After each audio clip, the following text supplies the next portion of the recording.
My name is Evelyn Hart Marlowe, and if you had told me 1 year ago that the most humiliating night of my marriage would become the night that saved my entire life, I would have laughed in your face. But that is exactly what happened. On the night of November 29th, I drove 7.5 hours from Atlanta to Charleston through freezing rain, aching shoulders, and a windshield blurred by cold mist, because my husband's family insisted that I attend their post-Thanksgiving weekend gathering. I had not wanted to go. I knew what waited for me in that house. Not warmth, not family, not welcome. The Vale family did not invite people into their home. They admitted them, like a private club deciding who looked expensive enough to enter. But Conrad was my husband, and for years I had told myself that marriage required patience. So I packed a small overnight bag, put on a dark wool coat, and drove south toward the old riverfront mansion in Charleston's Battery District, where the Vale family lived behind black iron gates, gas lanterns, and a reputation they could no longer afford. By the time I arrived, the temperature had dropped to 31 degrees. Rain slid down the windshield in silver lines. The oak trees outside the estate bent under the weight of Spanish moss, and the house glowed beyond the gates like a painting of southern wealth. Tall white columns, warm windows, music drifting from inside, guests laughing over crystal glasses, the kind of scene people use to convince themselves that money and class are the same thing. I pressed the call button at the gate and waited. For a moment, no one answered. Then I saw her. Vivian Vale, my mother-in-law, standing inside the front hall beneath a chandelier, wearing a burgundy velvet gown and the sapphire brooch she loved to touch whenever she wanted people to notice her. She looked through the glass, straight at me. She did not smile. She did not wave. Her eyes moved from my rain-soaked hair to my practical shoes, then back to my face, as if I were a delivery left at the wrong address. I lifted my hand slightly, thinking maybe she would buzz the gate open. Instead, Vivian turned her head towards someone I could not see and gave a small, elegant gesture. The porch lamps went dark. Then the iron gate clicked shut with a final, mechanical sound that seemed much louder than it should have been. I stood there in the rain, staring through the bars at the mansion where my husband was less than 60 feet away. A second later, my phone vibrated. A text from Conrad appeared on the screen.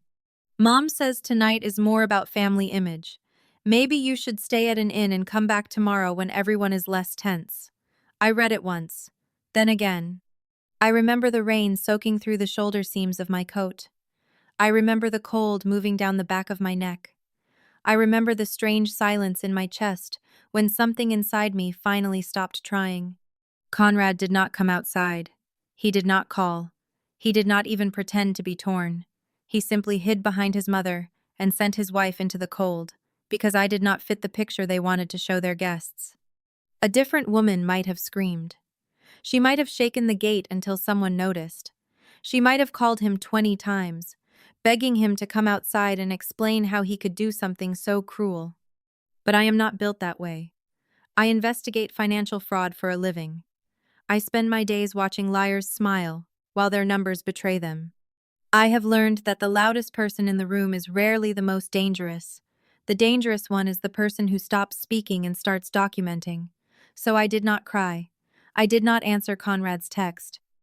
I simply stood still for one more second, looking at that beautiful mansion glowing behind the rain, and then I turned around, got back in my car, and drove away. 30 minutes later, I sat in a cheap roadside inn outside Charleston, still wearing my damp coat, while an old wall heater coughed warm air into a room that smelled of wet carpet and lemon disinfectant. The bedspread was faded, the lamp flickered. Rain tapped steadily against the window. It should have been the lowest moment of my life. Instead, it became the clearest. I set my laptop on the small desk, opened a secure folder, and clicked on a file stamped with the name Hartwell Asset Group. The first document was the debt acquisition agreement for the Vale Mansion. The second was the lease purchase contract signed 6 months earlier by Graham and Vivian Vale. The third listed the controlling member of Hartwell Asset Group, Evelyn Hart, my maiden name. I leaned back and let the glow of the screen reflect in my eyes.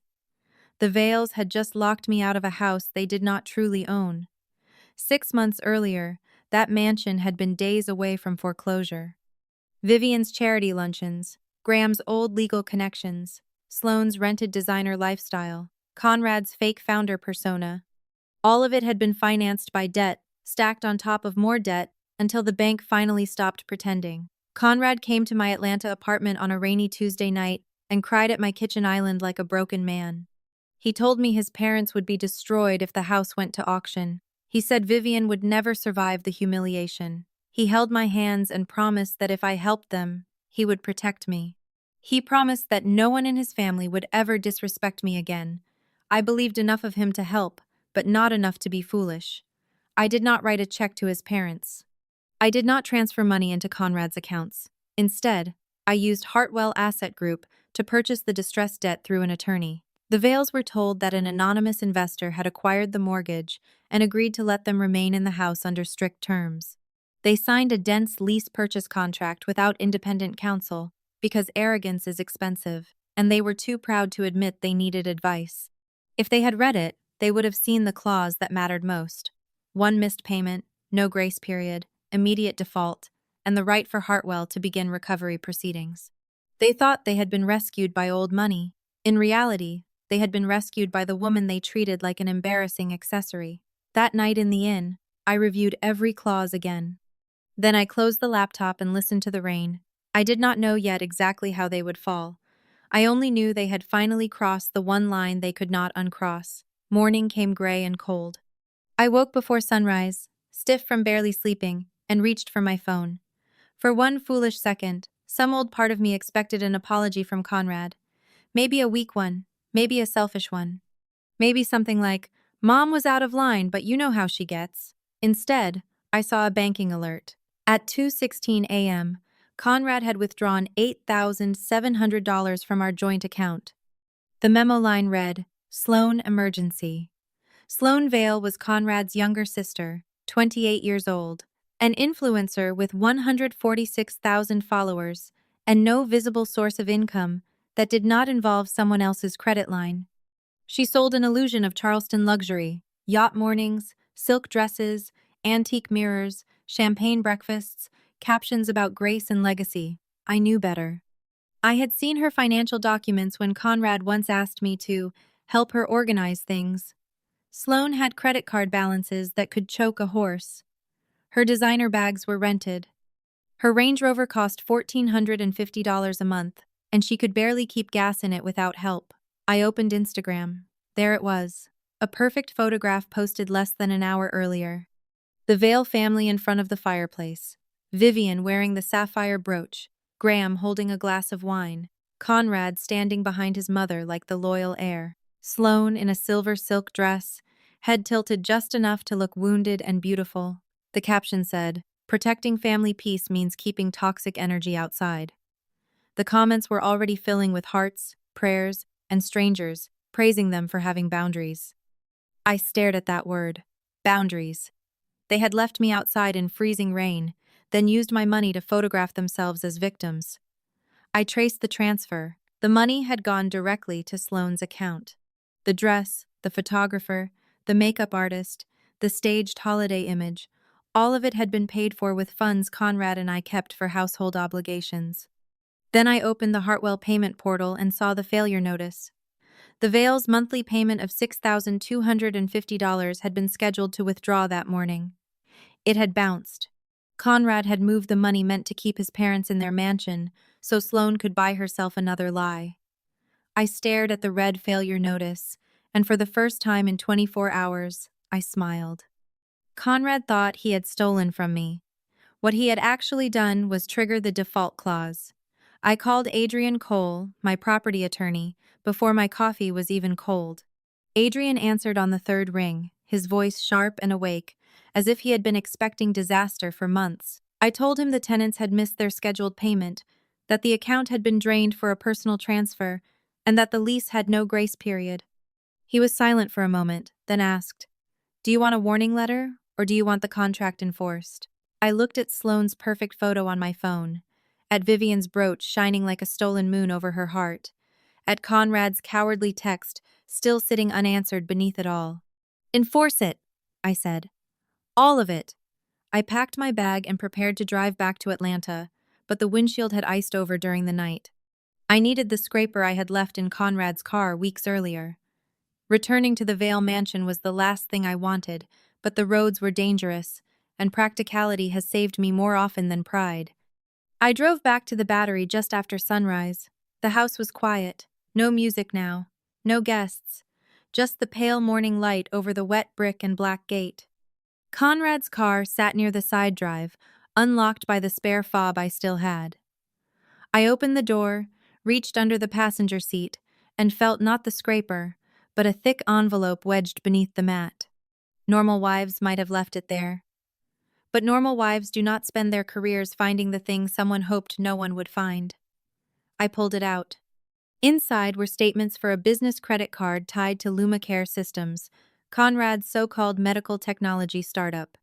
The balance was $63,480. The charges told the truth faster than any confession could. $1,450 monthly to the dealership for Sloan's Range Rover. Several $1,000s to Vivian's yacht club.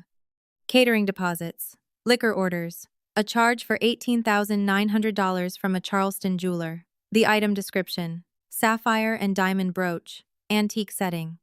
I remembered the night Vivian first wore it. She had touched it delicately during dinner and told everyone Graham had surprised her with it for their anniversary. She said, "A woman with standards is always honored properly." Conrad smiled when she said it. Graham smiled too, accepting credit for a gift he had not bought with money he did not have. I photographed every page. As I slid the documents back, my phone rang. Conrad's name appeared. I answered, but before I could speak, I heard voices. It was not a call. It was a pocket dial. Vivian's voice came through first, crisp and irritated. "You cannot let Evelyn disrupt the Winter Heritage Ball. The donors need to see a stable family." Conrad sighed. "She won't. I'm moving things slowly. She doesn't know.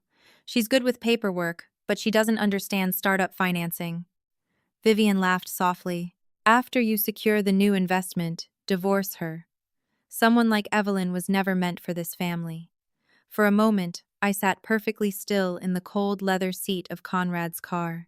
I waited for him to defend me. I waited for even one word of hesitation. Instead, he said, "I know. I just need the $2.8 million committed first." That was when my marriage ended. Not legally, not publicly, but completely. I started recording.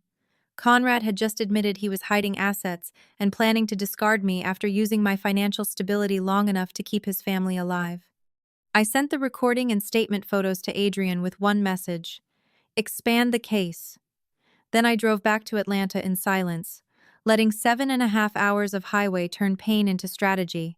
By the time I reached my apartment, I understood what LumaCare really was. Conrad claimed it was an AI platform for home-based patient care. He talked about predictive health models, hospital partnerships, and revolutionary software. But I had never seen a product, never met an engineer, never seen a legitimate pilot program. His company had no real medical licenses, no operating product, no revenue, and no development team that I could verify. Investor money entered LumaCare's accounts and then flowed outward almost immediately. To Vivian's social clubs, Sloan's car, catered events, jewelry, hotel suites, and old obligations that should have been paid by previous revenue, not new capital. It was not a startup. It was a vanity machine wrapped in medical jargon, and the Winter Heritage Ball was not a celebration. It was a hunting ground. Conrad intended to stand in his parents' mansion, surrounded by doctors, donors, local officials, and wealthy investors, and ask for $2.8 million to keep the fraud alive. Adrian came to my apartment that evening.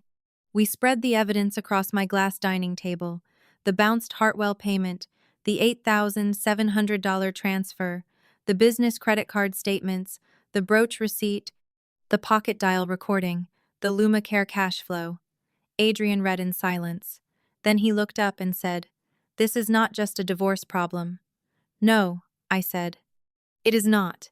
We built the plan in layers. First, a civil fraud action. Second, an emergency asset freeze to stop Conrad from moving money. Third, a formal recovery notice on the mansion due to default. Fourth, Service of process at the Winter Heritage Ball, where Conrad would be actively soliciting new investment. Adrian warned me that it would be aggressive. I told him aggression was not the point. Timing was. If Conrad was served in private, he would spin a story. If Vivian had warning, she would hide behind manners and lawyers. If Sloane had time, she would weaponize the internet first. But if they were served in the room where they planned to sell the lie would die in front of its intended victims. The next morning, I transferred every remaining dollar from our joint account into a separate personal account. I closed Conrad's access to the cards. I changed the entry codes to my apartment. I had building security remove his name from the approved guest list. I boxed his clothes, golf shoes, watches, and the grooming products he left in my bathroom and sent them to a storage unit. They had locked me outside in the rain. I locked him out of every legitimate resource he had been quietly feeding from. On December 4th, Conrad finally came apart. He arrived at my office in Midtown Atlanta wearing an expensive suit and the face of a man who had just discovered that appearances cannot pay vendors. My receptionist tried to stop him, but Conrad walked past her and pushed open the glass door to my office. "My card was declined at a gas station," he snapped. Then the caterer called. "They need a wire by noon or they cancel the ball." "What did you do?" I looked at him calmly. "I protected my funds." "Our funds," he said, slamming a hand on my desk. "You don't get to punish me because you were embarrassed." There it was. Not because I was abandoned, not because he stole money, not because his mother locked me out in freezing rain, because I was embarrassed. He still thought the injury was social, not moral. He pulled a folded brochure from his pocket, a cheap divorce lawyer advertisement I had intentionally left in his car weeks earlier to make him underestimate me. "You think this scares me?" he said. "You think some bargain attorney can take on my family?" I opened the bottom drawer of my desk and placed a black garment bag on the glass surface. "Your things are in storage," I said. "The apartment codes are changed. Do not go back to Atlanta expecting access." He stared at me. I slid a printed screenshot across the desk, Sloane's Instagram photo beside the $8,700 transfer. "If your family image is so valuable," I said, "ask Sloane to pay for the caterer." His face drained of color. Then anger replaced panic. He called me unstable, vindictive. "Petty," he said. I was jeopardizing his company over hurt feelings. I pressed the silent security button beneath my desk. 2 guards entered 30 seconds later. Conrad looked at them, then at the open office beyond my glass walls, where my colleagues had turned to watch. He wanted to yell, but he could not afford another scene. So he grabbed the garment bag and walked out carrying the last physical pieces of his life with me. The next day, Sloane called. I let it ring twice while I opened recording software on my computer. When I answered, she did not bother with hello. "What did you do to the transfer?" she demanded. In the background, I heard music, sales associates, hangers sliding on metal racks. She was at a boutique. Her voice shook with panic. "I'm trying to pick up my gown for the ball, and my card declined. The bank reversed Conrad's transfer. I need $3,400 right now." "Your dress is not my responsibility," I said. That sentence cracked her polish. She threatened me with her followers. 146,000 people, she reminded me, would believe her if she said I was financially abusing Conrad, isolating him, attacking his family, because I was jealous. She promised to tag my firm. She promised to ruin me. I kept my voice soft. "If Conrad is about to raise $2.8 million, why do you need my money for a dress?" She fell directly into it. "Because his business card is maxed," she snapped. "He had to use it for my car and mom's brooch because you never support anyone. You sit on your money like some cold little accountant while he tries to keep this family alive." The recording waveform spiked on my screen. Beautiful, clear, complete. Sloane had just admitted she knew Conrad used corporate credit for personal expenses and that she personally benefited from it. I let the silence stretch. "Are you listening?" she shouted. "Transfer the money or I go live." I said, "Wear something warm Saturday night, Sloane. Charleston gets cold after dark." Then I ended the call and sent the file to Adrian. By December 7th, the Vale mansion looked perfect again from the outside. That was Vivian's gift, arranging flowers over rot. The Winter Heritage Ball filled the house with tuxedos, gowns, perfume, music, and the low, hungry murmur of people who came to be seen beside money. Vivian had filled old French wine bottles with cheap boxed wine and placed them where the labels would be noticed. Graham stood near the bar, pretending to be dignified while drinking too quickly. Sloane wore an old dress she tried to refresh with jewelry and filters. Conrad moved through the room with a founder's smile stretched over terror, shaking hands with donors and steering investors toward the presentation screen where Lumacare's logo glowed in soft blue letters. I arrived at 10:31 p.m. I parked 2 streets away and walked through the cold in a black pearl satin gown, simple, precise, and quiet. The gate that had locked against me 8 nights earlier stood open for the guests. I stepped through without slowing. That was the first victory of the night. Not being invited, but having every right to enter. Inside, the mansion smelled of cedar, lilies, and desperation. Conversations softened as people noticed me. Vivian saw me first.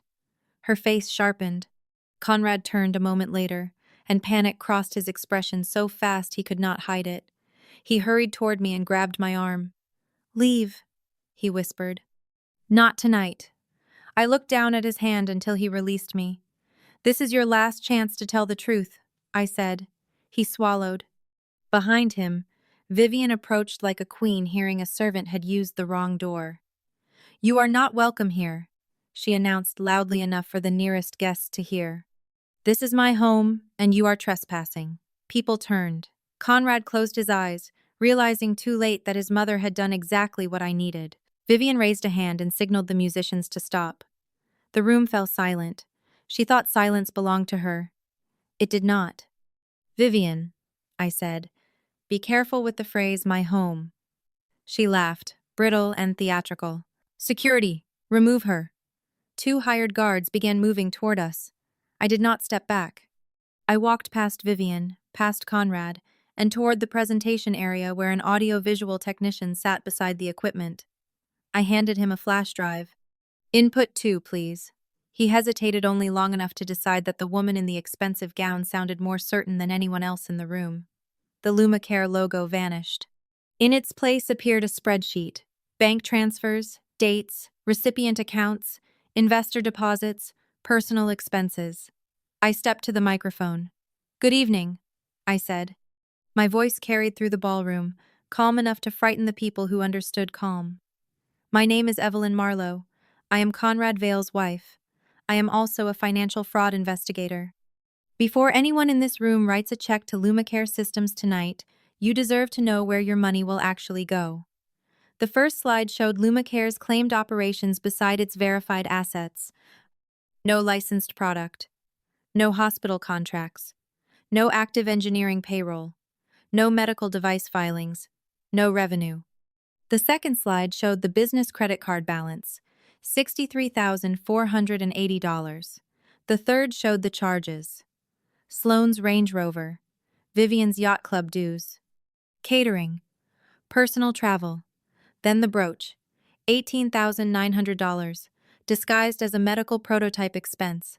I clicked, and a photograph of Vivian wearing the sapphire brooch appeared beside the receipt. Her hand flew to her chest. The room shifted. Not loudly. Worse. Quietly. Investors understand numbers the way sharks understand blood in water. One man near the front closed his checkbook. A doctor on Lumacare's advisory list stepped backward as if distance could protect him. A local councilman took out his phone and began typing fast. Conrad stumbled toward the stage. "These are fabricated," he said, but his voice cracked before the sentence finished. I clicked again. A flowchart appeared showing investor deposits entering Lumacare and leaving for personal obligations within days. Conrad planned to ask for $2.8 million tonight, I said. Not to build medical technology, to cover old losses, personal debt, and the cost of maintaining the Vale family image. The words landed hard. Vivian's world had been built on being admired by exactly these people, and now they were looking at her as if she were contagious. Sloane, desperate and foolish, reached for the only weapon she understood. She lifted her phone and started live streaming. "Look at this," she shouted, walking toward me with the camera raised. My jealous sister-in-law is having a breakdown at our family event. She's faking documents because she can't stand that we have a real legacy. I turned toward her. Are you live right now, Sloane? Yes, she snapped. Everyone is watching you embarrass yourself. I looked at the technician. Good. Play the audio. The speakers crackled. Then Sloane's own voice filled the ballroom. Because his business card is maxed. He had to use it for my car and Mom's brooch because you never support anyone. The color drained from her face so completely she looked gray under the chandelier light. The recording continued, clear and merciless, every word confirming her knowledge of Conrad's misuse of corporate funds. Her phone trembled in her hand. Somewhere on the internet, her followers were hearing the same confession. Then the phone slipped, hit the hardwood floor, and the screen cracked. The live feed ended. Sloane sank to her knees beside it, no longer an influencer, no longer a victim, no longer protected by filters, just a woman who had mistaken attention for power. Graham finally stepped forward, red-faced and shaking. Enough, he said. You have made your point. This is my house, and I am ordering you to leave. I looked at my watch. 10:49 p.m. No, Graham, I said. You are a tenant in default. 1 second later, the front door shook under 3 heavy knocks. Not a guest, not security. Authority. At 10:50 p.m., 2 deputy sheriffs entered with a process server and an asset recovery agent.